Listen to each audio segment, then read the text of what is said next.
Hello everyone, I'm Tara Lee, and I don't know if you know this about me, but I wrote a book, and I'm really proud of it. And it's called How to Rock Your Life, Maintain the Magic of Live Music in Your Everyday Experience. And I feel like the teachings in this book are more important now than ever because we don't know when the next live music experience is going to happen.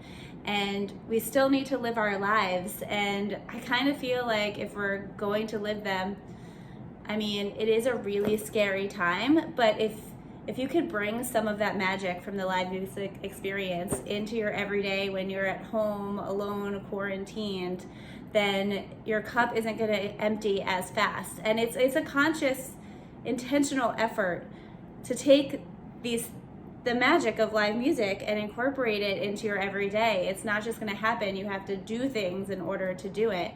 And so when I'm at a show, I feel like so many feelings, and some of the most prominent ones are I feel present, I feel expressed, I feel connected, I feel bliss.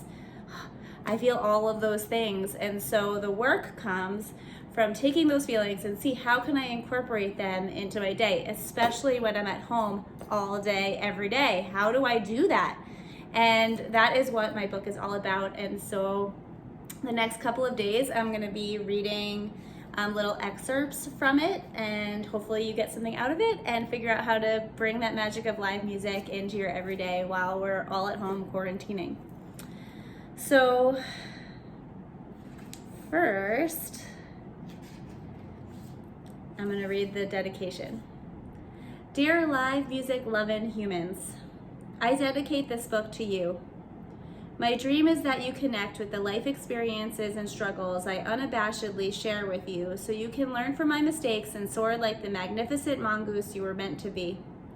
I hope that my vulnerable stories paired with my recommendations inspire you to rock your life before, during, and after the show. So that's for you, my live music loving humans. And so now I'm going to read the foreword.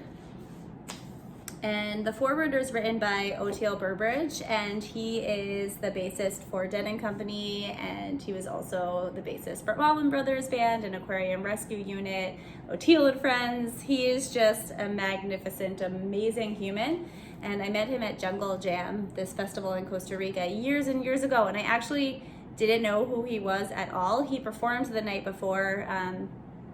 I can't remember what band it was in, but he was just playing and dancing, and I was just like, that man has incredible energy. He's so awesome.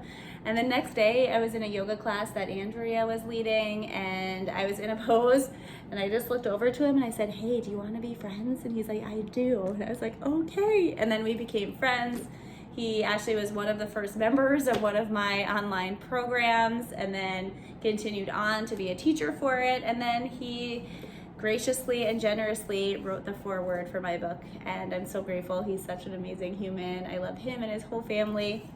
So I'm going to share the foreword that he wrote. When I first met Tara Lee, it was at a festival called Jungle Jam that I try to attend every year in Costa Rica. They had yoga classes there, and we ended up in the same class a few times.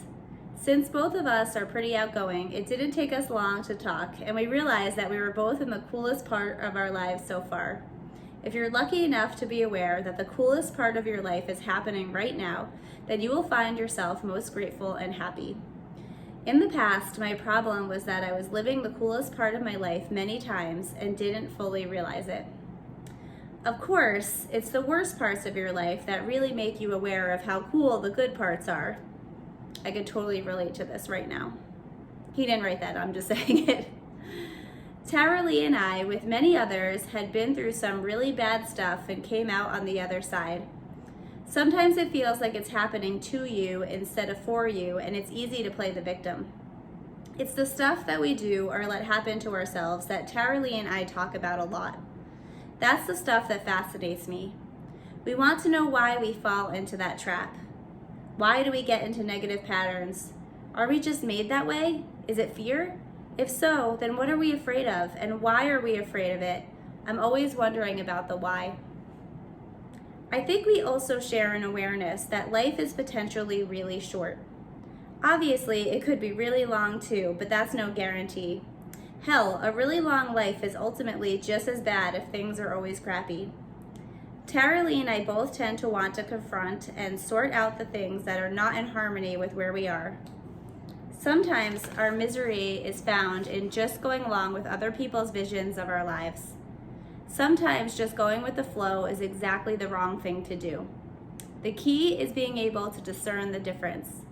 I'm sure that's a motto we both live by, is the time is now. I went from feeling like I was incapable of ever feeling at peace inside to thinking that it was possible but would probably take a really long time.